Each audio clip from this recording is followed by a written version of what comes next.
నమస్తే, welcome to our channel. నేను సౌజన్య. YS Sharmila అలాగే సునీత వీరిద్దరూ కూడా అన్నయ్య జగన్మోహన్ రెడ్డితో విభేదించిన సంగతి మనందరికీ తెలిసిందే.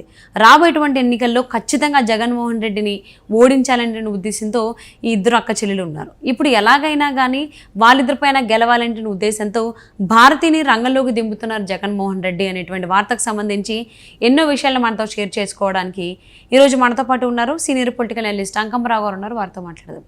నమస్తే అండి. నమస్తే సౌజన్య గారు. వైఎస్ షర్మిల అలాగే సునీత జగన్మోహన్ రెడ్డిపై ఎలా దూసుకెళ్తున్నారో మనందరం చూస్తున్నాం.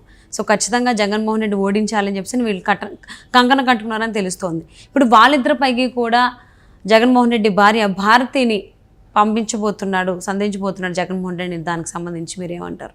అంటే జనం అందరూ ఏమనుకుంటున్నారంటే చాలామంది కూడా దీని గురించి మాట్లాడుకున్నారు. ప్రసార మాధ్యమాలు కావచ్చు, మిగిలిన వివిధ మాధ్యమాల్లో మాట్లాడుకునేది ఏ విధంగా ఉంది అంటే, అవినాష్ రెడ్డి గారిని రేపు 15వ తారీఖున సిబిఐ కోర్టు వాళ్ళు ఆయనకి ఇచ్చిన వెలుసుబాటు, ఇప్పుడు బెయిల్ మీద బయట తిరుగుతున్నాడు కదా, ఆ వెలుసుబాటుని రద్దు చేస్తారని, ఆయన కూడా అదుపులో తీసుకుంటారని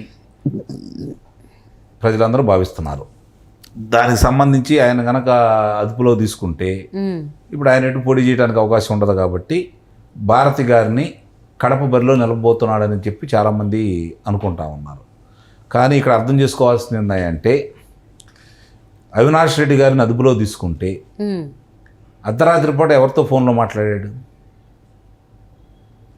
భారతి గారికి పిఏకి కదా ఫోన్లో చేసింది. వాళ్ళే చెప్పారు కదా, ఫోన్ వచ్చింది, దాని ద్వారానే తెలిసి జగన్మోహన్ రెడ్డి గారు ఎన్నిక ప్రణాళికలు రచిస్తున్న సందర్భంగా కోర్ కమిటీ వాళ్ళు కలిసి మాట్లాడుకునే సందర్భంగా వేకుజామున ఫోన్ వస్తే వెళ్ళి మాట్లాడి కిందకు వచ్చి వాళ్ళ దగ్గరకు వచ్చేసి బాబాయ్ గారు ఇక లేరు అని చెప్పారని వాంగ్మూలంలో చెప్పడం కూడా జరిగింది. తర్వాత ఎన్ని మార్పులు చేర్పులు జరిగినాయి రేపు పొద్దున అవన్నీ చూస్తారు. గూగుల్ టేక్అవుట్లో నుంచి వచ్చిన దాని ప్రకారం ఏ సమయంలో ఏం మాట్లాడారనేది బయటకు వస్తూ ఉంటాయి. అజయ్ కలాం రెడ్డి గారు చెప్పారు కదా, ముందేమో ఏకుందానన్నారు, తర్వాత సమయం మార్పి చెప్పడం కూడా జరిగింది కదా. మరి అప్పుడు తెలిసినా కూడా ఆయన ఏ సమయంలో పులివెందలు వచ్చాడో అందరికీ తెలుసు. కాబట్టి ఆ మాట్లాడింది అవినాష్ రెడ్డి గారి మీద కనుక ఇప్పుడు భాస్కర్ రెడ్డి గారిని అదుపులో తీసుకున్నారు. ఇద్దరి మీద ఒకటే అభియోగం, అవినాష్ రెడ్డి గారి మీదను భాస్కర్ రెడ్డి గారి మీద. కానీ భాస్కర్ రెడ్డి గారిని అదుపులో తీసుకున్నారు.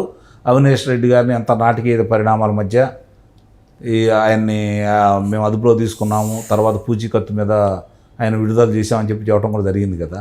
అది ఎక్కడ జరిగిందో ఏం జరిగిందో సిబిఐ వాళ్ళకి తెలియాలి. ఎందుకంటే ఆ నిబంధనలు ఎట్లా తీసుకున్నారో వాళ్ళే చెప్పాలి. న్యాయస్థానాలకు మాత్రం చెప్పడం కూడా జరిగింది. ఇప్పుడు ఆయన బయట ఉన్నారు. ఆయన మీద నాకు ప్రాణహాని ఉంది, ఆయన వల్ల నా కుటుంబ సభ్యులను బెదిరించారు, కాబట్టి మీరు ఆయన్ని మళ్ళీ అదుపులో తీసుకోండి అని చెప్పి దస్తగిరి న్యాయస్థానాన్ని కోరటం కూడా జరిగింది. దాని మీద రేపు 15వ తారీఖున విచారణ. వాళ్ళు సిబిఐని ప్రశ్నించారు న్యాయస్థానం. నిజమే, అంత సమర్థుడైన ఇతనికి ప్రాణహాని ఉన్నమాట వాస్తవమే అని చెప్పారు. మరి మీరు ఎందుకు పొందుపరచలేదు అంటే, లేదు సునీత గారు సుప్రీం న్యాయస్థానంలో కోరారు, అప్పుడు మేము కూడా దాంట్లో ఉంటాం కాబట్టి మా సమాధానం చూద్దాం అనుకున్నారంటే, కాదు మీరు ఏదైనా చెప్పండి అని చెప్పని వాళ్ళతో కోరడం కూడా జరిగింది సిబిఐ కోర్టు న్యాయస్థానం. ఇప్పుడు ఇవన్నీ పరిగణలో తీసుకున్న తర్వాత ఇప్పుడు ప్రజల అభిప్రాయం ప్రకారం అవినాష్ రెడ్డి గారి యొక్క హత్య అనేది ఆ రోజు జగన్మోహన్ రెడ్డి గారికి కలిసి వచ్చిన అంశం. సానుభూతి చూపించింది, ఆంధ్ర రాష్ట్రం మొత్తం కూడా నమ్మింది. ఎందుకంటే వాళ్ళు పెట్టడం కూడా చంద్రబాబు నాయుడు గారు, లోకేష్ బాబు గారు, ఆదినారాయణ రెడ్డి గారు, అలాగే బీటెక్ రవి గారు, ఈ నలుగురిని ఉదాహరించారు. కాబట్టి సహజంగానే అవినాష్ రెడ్డి గారి మీద ప్రత్యర్థి ఎవరంటే ఆ రోజు ఆదినారాయణ రెడ్డి గారు. దీన్ని దృష్టిలో పెట్టుకొని ఆ రోజు వాళ్ళందరూ కూడా ఆ నిజమని నమ్మటం కూడా జరిగింది. కాబట్టి ఈరోజు గూగుల్ టేక్అవుట్ ద్వారా కావచ్చు, సిబిఐ విచారణలో కావచ్చు, ఆ రోజు సిబిఐ విచారణ కోరి నారాసుర రక్త చరిత్ర అని చెప్పని పుంకాలుగా వాళ్ళ ప్రసార మాధ్యమాల్లోనూ లేకపోతే వాళ్ళ పత్రికల్లోనూ ప్రచురించుకొని సానుభూతి పొంది దాన్ని నిజంగానే ఇల్లే చేశారా అని చెప్పి నమ్మించి విష ప్రచారాన్ని చేసి ఆ రోజు లబ్ధి పొందారు. ఈరోజు ఎవరైతే హతుడై ఉన్నారో వివేకానంద రెడ్డి గారి కుమార్తె అన్నను నమ్మి ఆ రోజు చంద్రబాబు నాయుడు గారు వీళ్ళకి సంబంధం అంతా చెప్పిన మాట వాస్తవమే. తర్వాత జరిగిన పరిణామాల్లో ఇది అవినాష్ రెడ్డి గారు, భాస్కర్ రెడ్డి గారు కుటుంబ నేపథ్యంలో జరిగింది, రాజకీయ హత్య అని చెప్పి భావించి ఆమె న్యాయస్థానానికి వెళ్ళి ఇక్కడ ఎదురు దెబ్బలు తగిలినా కూడా అత్యున్నత న్యాయస్థానం ఢిల్లీకి వెళ్ళి ఆమె దీని మీద విచారణ కోరటం జరిగింది. వాడు కూడా వచ్చారు, చాలా వరకు ముందుకెళ్ళింది. రామ్ సింగ్ గారు దాన్ని కోణాలన్నీ బయటికి తీశారు కాబట్టి మామూలుగా ఈరోజు ప్రజలందరికీ తెలిసింది. సునీత గారు ఒక మంచి ప్రశ్న ఇచ్చారు. సిబిఐ వాళ్ళకి కానీ న్యాయస్థాన ఇది వైద్యులకు కానీ దీన్ని చెప్పడానికి ఇన్ని సంవత్సరాలు పడితే ఈయన 3 గంటల్లో ఎలా చెప్పాడు, గొడ్డల పూట అని ఎలా చెప్పాడు, ఆయనకి ఎలా తెలిసింది? మరి అంత గొడ్డల పూట అని చెప్పి చూసిన తర్వాత కూడా అవినాష్ రెడ్డి గారు అప్పుడు దాకా ఎందుకు చెప్పలేదు? ఇవి కదా తెలియాల్సింది. అంటే వీళ్ళే చేశారని చెప్పి బలంగా నమ్మి ఈరోజు దోషిగా అవినాష్ రెడ్డి గారిని చూపిస్తూ ఉన్నారు కదా. జగన్మోహన్ రెడ్డి మావయ్య ఆయన కూడా అదే చెప్పారు కదా, రవీంద్రనాథ్ రెడ్డి చూస్తూ ఉన్నాడు ఏం చేస్తున్నాడు అని, చేసిందంతా గంగిరెడ్డి అని ఆయన కూడా మొన్న ఒకసారి మాటల్లో చెప్పారు. అంటే అక్కడ చిన్న మెలిక ఉంది. వాళ్ళ బావమర్ది గారు అంటే పెద్ద బావమర్ది గారు వివేకానంద రెడ్డి గారు పెద్ద బావమర్ది గారు ఫోన్ చేస్తే ఆయన వెళ్ళాడు. అప్పటికి గంగిరెడ్డి రక్తం మార్కలు తుడుస్తూ ఉంటే చూశాడు దూరం నుంచి, అమాయకంగా ఏమీ తెలియని బాలుడు కదా చూశాడు అని చెప్పని ఆయన చెప్పడం కూడా జరిగింది. అంటే ఇక్కడ ఏ కాడికి మాకు మా వాళ్ళదేం తప్పు లేదని చెప్పుకోవడానికి వాళ్ళు ఇంకా వాళ్ళని ఇరికిస్తూ ఉన్నారు, ఇంకా బలంగా సాక్ష్యాల్లో వాళ్ళే చూపిస్తూ ఉన్నారు.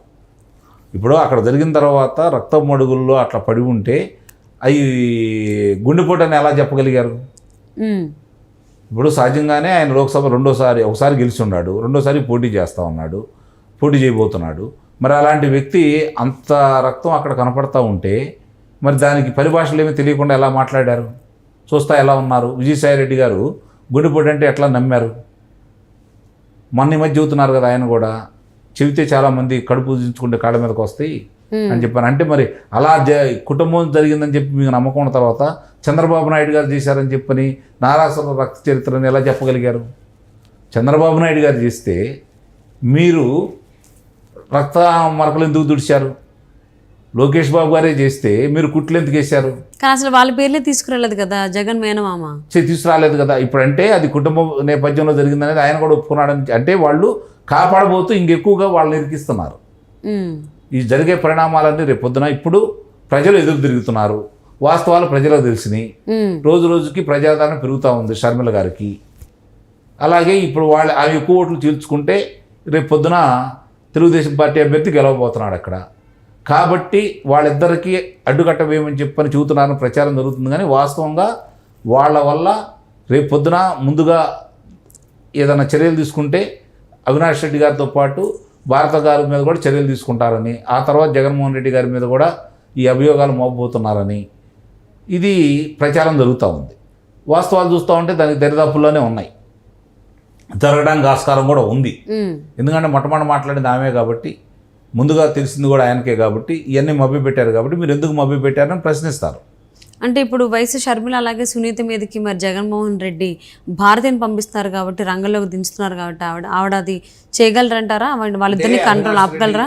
అక్కడ కడప జిల్లా వరకు అవినాష్ రెడ్డి గారితో పాటు ఈమె ప్రభావం కూడా బాగా ఉంది. అక్కడ చాలామంది ఈమె చెప్పు చేతల్లోనే ఉన్నారు. ఇంకా పేరుకి జగన్మోహన్ రెడ్డి గారే తప్ప చక్రం తిప్పుతుంది అవినాష్ రెడ్డి గారు కడప జిల్లాలో కావచ్చు, పులివెందులలో కావచ్చు అనేది ప్రజలందరూ అనుకుంటున్న మాట. కాబట్టి ఎట్లా ఆయన లేరు కాబట్టి ఆ బాధ్యత ఈమె తీసుకొని రేపు పొద్దున ఆయన కనుక తప్పిస్తే ఆ బాధ్యత తీసుకోవాల్సిన బాధ్యత, వీళ్ళని ఓడించాల్సిన బాధ్యత భారత్ గారి మీద నెట్టాలని చూస్తున్నారని చెప్పి మనకు ప్రచారం కదా. నేననేది నిజంగా అవినాష్ రెడ్డి గారిని అదుపులో తీసుకుంటే తర్వాత వచ్చే పేరు భారతి గారు అలాగే జగన్మోహన్ రెడ్డి గారు. వాళ్ళని కూడా విచారించినప్పుడు వాళ్ళని ఎందుకు వదిలిపెడతారు? అదే.